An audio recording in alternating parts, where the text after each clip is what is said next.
안녕하세요. 불의 마음을 밝히다 서감입니다. 이 시간은 부처님의 마음을 주제로 시청자 여러분이 직접 체험하는 수행의 자리입니다. 이번 시간에는 부처님의 교화 방식에 대해서 살펴보겠습니다.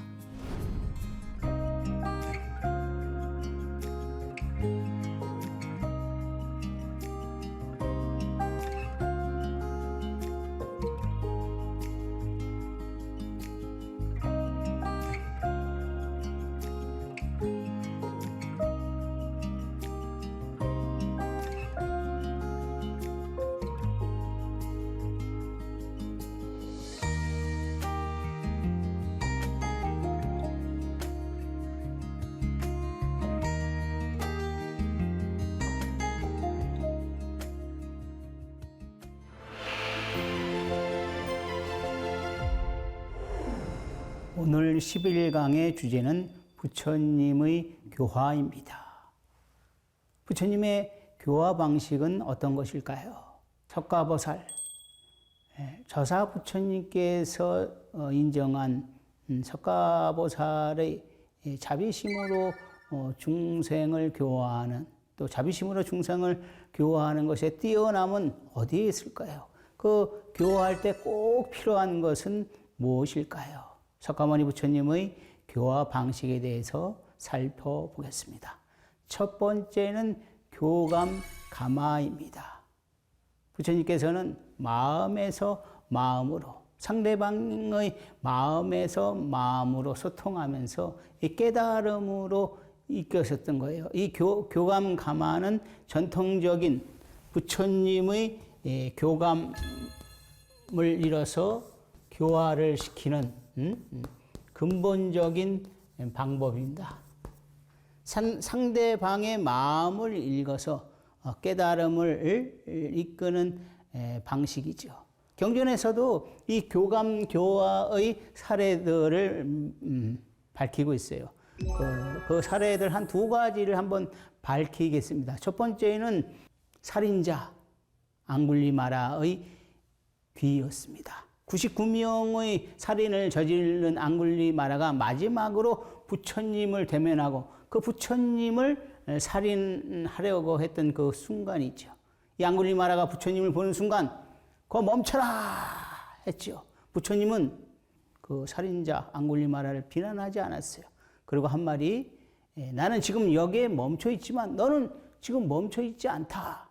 이것은 뭐냐면 한순간의 말이에요. 한순간에 그 마음을 읽고서 그 살인자 앙굴리마라의 살기를 깨뜨려 보신 거예요. 그 한마디에 앙굴리마라는 칼을 버리고서 부처님께 귀의했었습니다. 이건 교감 가마의 전통적인 그런 방식의 상대의 마음을 읽고서 깨달음을 주고 그 단 한마디의 깨달음을 줘서 상대방이 해제시키는, 상대방의 마음을 해제시키는 그런 방법입니다. 두 번째는 키사고타미의 겨자씨라거든요. 이 키사고타미는 자식을 잃었습니다. 죽었어요. 그래서 미쳤죠. 자식을 잃어버리니까 미쳐가지고서 이리 날뛰고 저리 날뛰다가 결국은 부처님께 가서 내 자식 좀 살려달라. 이렇게 애걸복통 간절하게 말씀하셨습니다. 부처님께서는 이걸 아시고 사람이 죽은 집이 없는 곳에서 겨자씨 하나를 받아오면 내가 그 받아온 겨자씨로 인해서 너의 자식을 살려주겠다. 그래서 이 희망을 가지고 이 키사고타미는 이 집 저 집을 다니면서 마문을 두드려서 사람이 죽었냐 안 죽었냐 뭐 이렇게 물어보면서 겨자씨를 받으려고 했죠. 근데 결국 스스로 사람이 죽지 않는 집이 없다는 것을 깨닫고서 스스로 교화가 되었던 것입니다. 이처럼 부처님은 상대의 마음을 읽고 서로 마음 대 마음으로 교감해서 중생을 교화하는 방식, 이 전통적인 방식인 그런 교감 가마의 방식입니다. 두 번째 교화법은, 부처님의 두 번째 교화법은 대기설법과 응병여약입니다. 부처님의 교화의 핵심이죠. 대기설법은 많이 들으셨을 겁니다. 이 대기설법. 부처님이 교화 특징이 하나고 이 교화의 핵심이다 말이에요. 대기라는 것은 중생의 근기에 맞춰서 설하는 것이죠. 너무 차원이 낮은 분들에게 고차원적인 얘기를 하는 것보다도 눈높이를 맞춰서, 맞아요. 눈높이를 맞춰서 교화하는 그런 방식이 이 대기설법입니다. 이 대기설법은 어린이에게는 동화 같은 이야기로, 또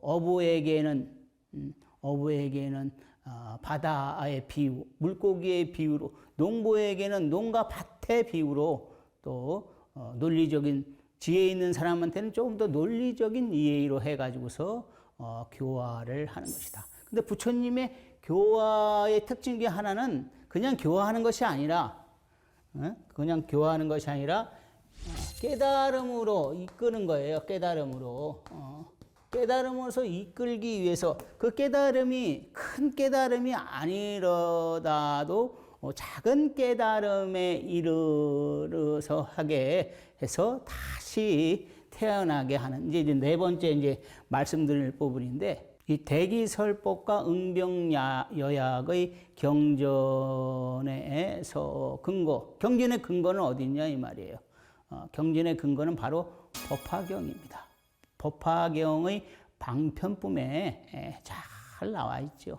부처님은 이 재불세조는 원래 법은 일승이지만 하나이지만 중생들의 근기가 저마다 틀리기 때문에 셋으로 나눠서 법을 설한다고 하였습니다.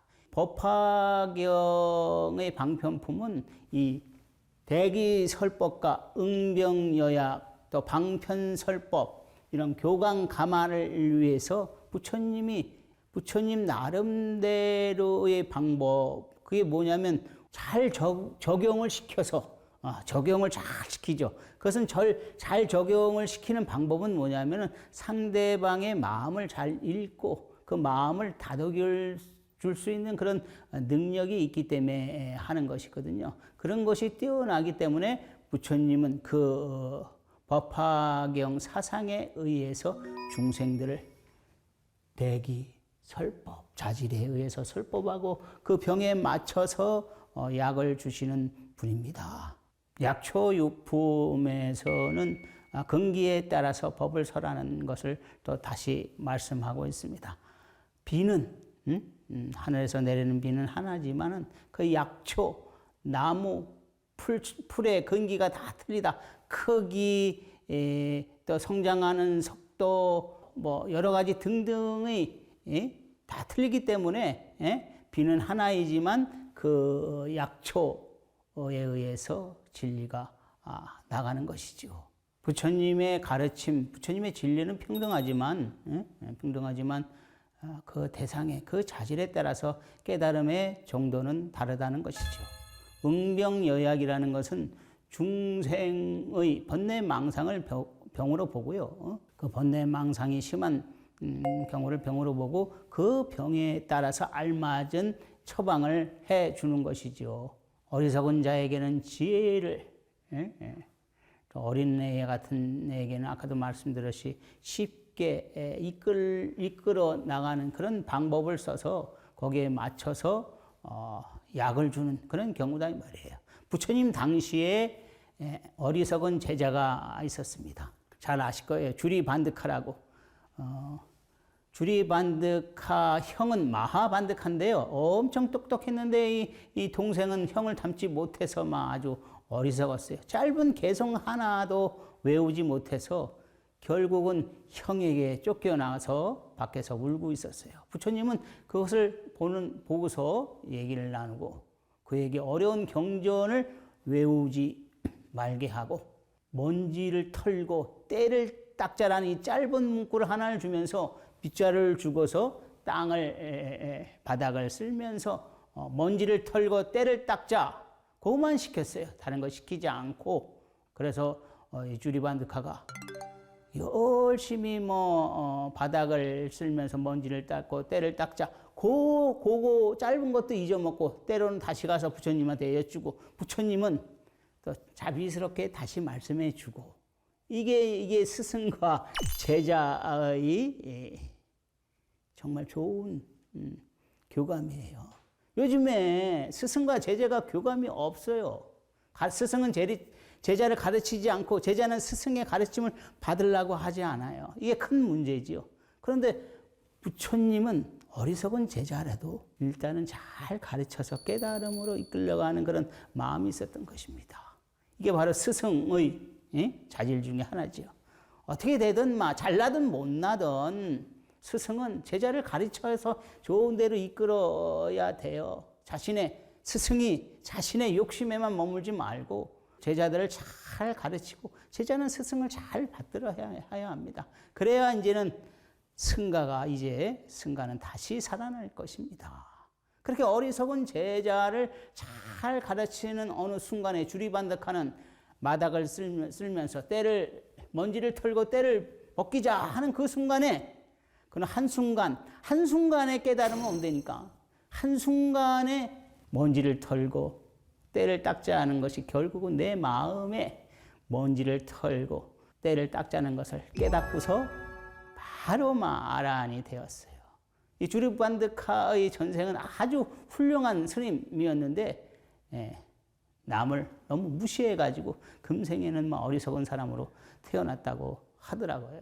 응명여약의 경우는 이 주리반득하에게 너무 어려운 경전 구절을 외우게 하는 것은 그건 약이 아니라 독이다 이 말이야. 그래서 쉬운 개성을 읊게 해서 깨달음으로 이끌었던 그런 부처님의 교화, 대기설법, 응병여약이 바로 그 핵심이죠. 부처님의 세 번째 교화설, 방편설법이죠. 방편설법. 이것도 많이 들었을 겁니다. 들으셨을 거예요. 방편 많이 얘기하죠. 어느 날 한 브라만이, 제사장이죠. 브라만이 부처님을 찾아와서 온갖 욕설과 비난을 퍼부었어요. 부처님은 가만히 조용히 듣고 계시다가 이렇게 다시 되물었습니다. 브라만께서 열심히 좋은 손님을 모시려고 온갖 귀한 음식을 차려놨는데 그 귀한 음식을 귀한 손님이 먹지 않으면 그 음식은 어떻게 되겠습니까? 그야 물론 내가 만들었으니까 내가 먹어야지요 하니까 이와 같이 네 맞습니다. 이와 같이 오늘 브라만께서 저에게 한 욕설과 비난의 선물은 저는 받지 않겠습니다. 그 선물은 도로 당신께서 가져가십시오. 이렇게 얘기했어요. 이게 이제 방편설법이죠. 그러니까 그 화를 내고 비난과 욕설에 맞대응하는 대신 맞대응하지 않음으로써 그 지혜의 방편을 보이는 것이죠. 살짝 피해서 다시 상대방에게 역공경한다고 할까요? 그런 방편설법입니다. 네 번째는 감각신생이에요. 감각신생.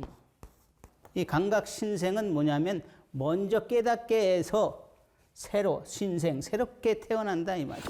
먼저 깨닫게 해서 새롭게 태어나는 거예요. 그러니까 감각신생은 새롭게 태어나는 거다. 깨달음을 얻어서 새롭게 태어나는 것이다. 부처님의 말씀이나 부처님의 수행법이 마음에 와닿을 때 열심히 수행을 해서 그 전에 문제였던 고집과 집착심과 화와 우울이나 그런 것을 다 이겨내고 새로운 존재로 다시 태어나는 것이다. 뭐 때문에? 깨달음 때문에. 우리가 깨달음이라고 하는 것은 어렵게 생각해서 그렇지 쉽게 생각하면 작은 것도 깨달음이 될 수 있어요. 작은 깨달음으로서도 새롭게 태어날 수가 있어요. 그 이치를 제가 이제 말을 하려고 합니다. 작은 깨달음으로 새롭게 태어나서 그 전에 집착, 나쁜 습관, 그런 자신의 이런 것을 다 이겨내서 새롭게 태어나는 거예요. 감각신생은 현 시대의 좋은 교화법, 수행법, 교화 수행법이라고 했어요. 교화와 수행이 같이 가는 것이 이 감각신생이에요. 새롭게 해서 태어나는 거. 수행을 통해서 새롭게 태어난단 말이에요. 새롭게 태어나도 이 작은 깨달음에서는 이건 지금 제가 말씀드리는 것은 이해하실 거예요. 이 작은 깨달음에서는 다시 옛날 습관이 나올 수가 있어요. 옛날 습관. 옛날 습관이 나올 수가 있는데 수행 정진을 통해서 다시 나가면 작은 깨달음인지 큰 깨달음인지 정진만 떨어지지 않으면 옛날 습관이라는 것은 없어져요. 그리고 세월이 지나면 나는 새로운 존재가 된단 말이야. 새로운 존재. 감각신생을 통해서 새롭게 또 새로운 존재로 태어나는 것을 연화화생이라 그래요. 연화화생. 말 그대로 연꽃에서 태어난다는 것이죠. 연꽃에서 태어난단 말이야. 새로운 존재로 더 수승한 존재, 더 높은 차원이 높은 향상된 존재로 태어나는 것이. 이것은 이제 마음이 수승하죠. 마음이 수승하다 이 말이에요. 그래서 마음이 수승하기 때문에 이 집중과 관찰이 잘 돼요. 집중과 관찰이 잘 된다는 것은 이 공을 꿰뚫어 볼 수 있다는 얘기예요. 공의 차원에 눈을 뜬다 이 말이에요. 깨달음으로써 공의 차원에 눈을 뜬다. 이 연화화생이라는 것은 자 연꽃이 이렇게 폈어요. 자, 연꽃이 이렇게 폈다. 여기서 내가 새로 태어나는 거예요. 나가 이제 새로 태어나는 것이지요. 새로운 존재로, 빛나는 존재로. 어떻게 이 연꽃에서 태어날 수 있냐? 수승과 수행과 교화로 말이요. 어떻게 태어났냐 말이요. 여기서 태어나는 것은 반드시 이게 있어야 돼요. 이게 없으면 여기서 사람이라는 것은 새롭게 태어나지를 못해요. 고통에서, 고난에서 잘 되는 이유가 뭐냐면 새롭게 태어나기 때문에 그렇다. 어떻게 새롭게 태어나느냐? 이 연한꽃이라는 것은 고귀하고 위대하고 아름답고 그러잖아요. 이건 좋은 말로 이제 현대적인 말로 하는 것이지. 여기의 큰 바탕, 큰 그림 뭐냐? 바로 이거예요. 제가 늘 말했던 적공무다 이 말이에요. 고요함에서 푹 빠져서 나오면, 눈을 뜨면, 또 텅김에서 푹 빠졌다 올라와서 눈을 뜨면, 눈을 뜬다는 것은 마음의 눈을 뜬다고 할 수도 있지만 그냥 육신의 눈을 떠도 그때는 이제 마음과 육신이 합일됐기 때문에 그렇고 아무 텅 빈 곳에서 막 푹 빠졌다 올라오면 새롭게 태어나는 거예요. 저절로 나쁜 것은 없애버리고 그래 집착이나 고통, 어려움 이런 것은 다 잊어버리고 새롭게 태어나는 거예요. 이것은 이제 불성이라고 그러죠. 아직 부처가 안 됐기 때문에 이 기운이 대단하죠. 기운이 대단하고 하늘에서 다 알아봐요. 얼마나 어떻게 살았는지. 우리 인생은 다 저 하늘에 저장되어 있어요. 그래서 이 적공무에 푹 빠져서 살아나가기 때문에 연꽃가처럼 고귀하고 위대하고 아름답고 또 연꽃에 주는 이미지, 청정 이것을 갖고 태어나는 거예요. 이것을 나 혼자 갖는 것이 아니라 세상을 위해서 펼친다. 이것이 뭐냐 하면 바로 보살이에요. 보살은 그렇게 어려운 것이 아니라 이 말이에요. 보살은 수행을 통해서 내가 변하면 세상을 위해서 뭔가 조금이라도 마음이면 마음, 물질이면 물질, 세상을 위해서 조금이라도 하면 나의 복과 덕이 수승해서 올라가서 결국엔 마침내 결국에는 이제 불이 된다 이 말이에요. 불.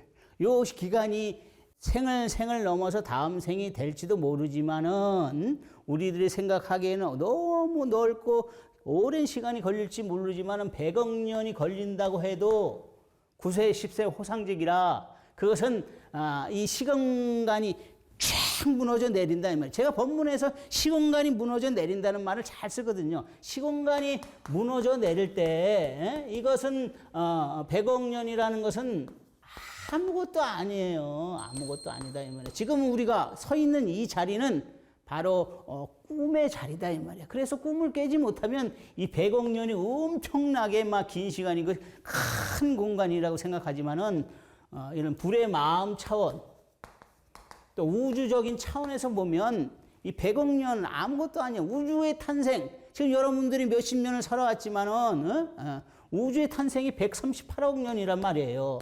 우리의 한참 나이라 이 말이야. 한참 나이. 우주의 탄생 나이는 한참 나이예요. 한참 나이. 아무런 어렵고 힘들더라도 그냥 아까도 말씀드렸듯이 끊임없이 정진하는 것이 바로 되든 안 되든 끊임없이 정진하는 것이 바로 나를 위해서 하는 것이고 더 나아가서 남을 위해서 하는 것이다. 바로 마음이죠. 마음이 연화로 바뀔 때, 꽃으로 바뀔 때 나는 수승하게 다시 태어나는 것이다. 그것이 뭐냐면 적공무다. 고요하고 텅 비어 있고 없다 이 말이야. 이제 우리는 이 적공무를 무서워하지 말고 멀리 있다고 생각하지 말고 그런 생각을 가져야 돼요. 왜냐하면 이 적공무의 현실 이 바로 불의 마음의 현실이 다가왔다니까요. 그 한 예로 제가 얘기했듯이 AI 이 현실이요. 이 AI는 이 세계에서 놀아요. 이 세계에서 논다고 적공무. 물론 형상은 없지만 우리 인간처럼 마음은 없지만 AI도 못하는 부분은 사실은 많이 있어요. 있지만은 그래도 우리는 마음을 갖고 있기 때문에 이 마음이 있는 한 AI는 절대로 따라오지 못한다. 이것만 알고 계십시오. 연꽃에서 새로 태어나 이 세상에 진리를 전하는 것입니다. 진리를 전하면서 새롭게 태어나는 것이 바로 연화 화생이고 부처님께서 설법하신 강각신생이라 이 말씀입니다. 교화설법의 하나. 결국엔 성불로 끝나는 수행과 교화가 함께 가는 이 부처님이 안 계신 이 세상에서 우리가 믿고 따라야 할 교화 방식입니다.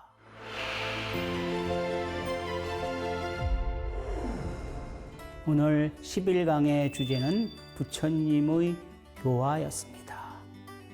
교감, 가마, 방편설법, 대기설법 이것은 부처님의 최고의 교화 방법이고 교화 설법입니다.